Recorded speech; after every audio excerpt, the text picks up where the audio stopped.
So we've been learning about esters and amides, and one of the things they both have in common is that they can be hydrolyzed or water lysed, cut in half with water. So we're going to take a look at some examples of that on our next page here. So on this page, we're going to take a look at hydrolysis reactions. We already saw neutralization reactions earlier, and those were, if you remember, an acid plus a base, okay? What we're going to see with hydrolysis on this page is we're going to see that water causes a big molecule to break in half, all right? And this is not a hydration reaction. Go back to chapter 12 to review what a hydration reaction is, but hydrolysis is actually going to cause a lysing or a breaking of a functional group. So let's take a look over here, and we've got our little tasks spelled out for us. So we always want to first highlight that reactive functional group. So I'm going to look here, and I can see right away that this is an ester, all right? And this ester, which kind of looks like this, is always going to be hydrolyzed or broken in half right here. And I'm going to just adjust this over here so it looks just like the one that we're working on, okay?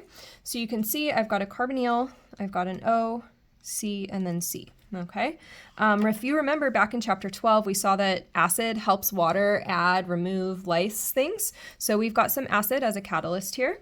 And what's always going to happen when I lyse is I'm going to bring this water molecule in, and that water molecule is going to also break apart. We're going to put the OH on one side and the H on the other. So water's going to break apart. We'll see what that looks like.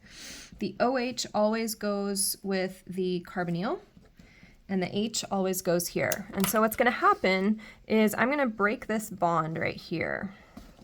Okay, so this is the lysis happening. I'm breaking that bond between the carbonyl and the oxygen.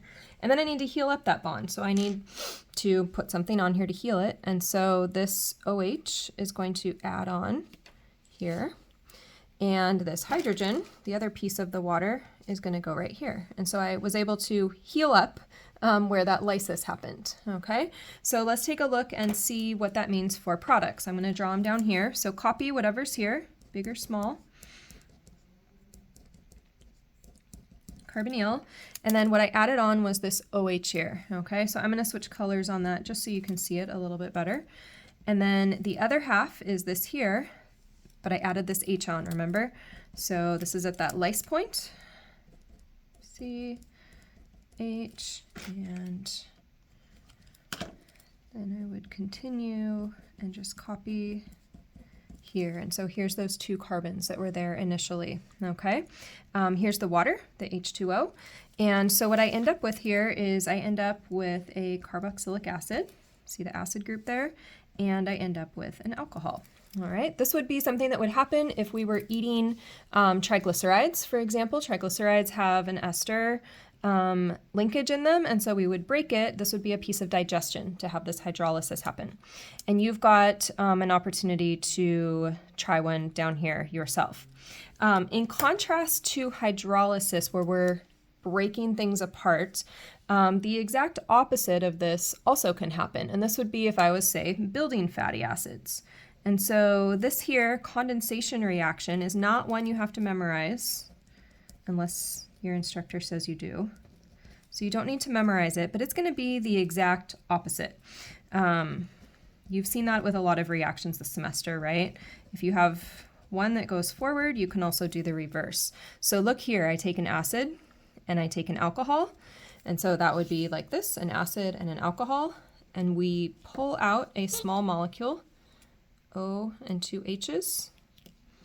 These are going to condense or combine together.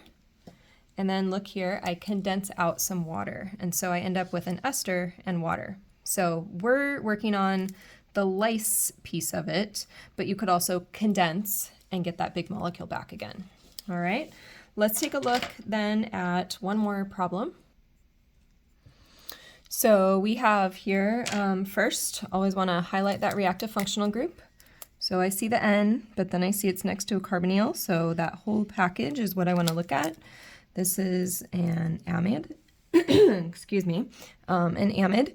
And so same idea, it's going to need to get cut right down the middle. So I've got this Oh, and I see that I've got water, so that's my other reaction condition.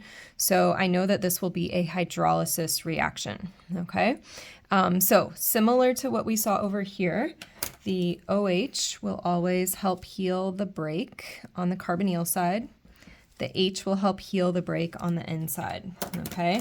So this is going to lyse apart, and I bring an OH over next to the carbonyl. So those oxygens are sticking together.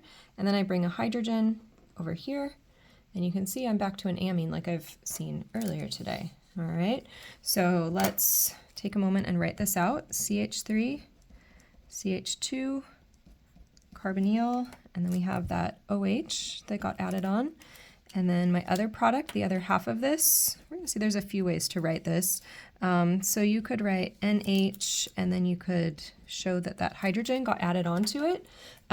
That's a little bit unorthodox, I guess I would say. So another way that we could draw this amine would be that we could say NH2 CH3, or we could say another version of that could be H2N CH3, or even we could reverse it CH3NH2. All of those would be alternate ways to show this that maybe look a little prettier, okay? So that was a lysis that gave us a carboxylic acid right here, right? And then an amine over here. And so an amide will always break apart into a carboxylic acid and an amine. You've got space to practice one, and notice again the acid is there helping the water. And then here is a condensation reaction like we saw before to see an acid plus an amine can actually condense together and make that big amide functional group, and then they condense out some water. So we're able to see the formation of these functional groups, but also focus on the lysis. And we're very interested in the lysis because, again, whether we're talking about an ester in a triglyceride or an amide in a protein, we want to digest that food. So that's what we've got there. So you have reactions to practice. Once you've practiced, move on to the next page where you want to keep with your routine of finding the functional group, thinking about the reaction conditions, what kind of reaction is it, and then products. And you've got all the reactions from this chapter kind of jumbled up in one place for you to practice. So have some fun with that. Ask questions, revisit the earlier videos, but really stick with this pattern of looking for those functional groups.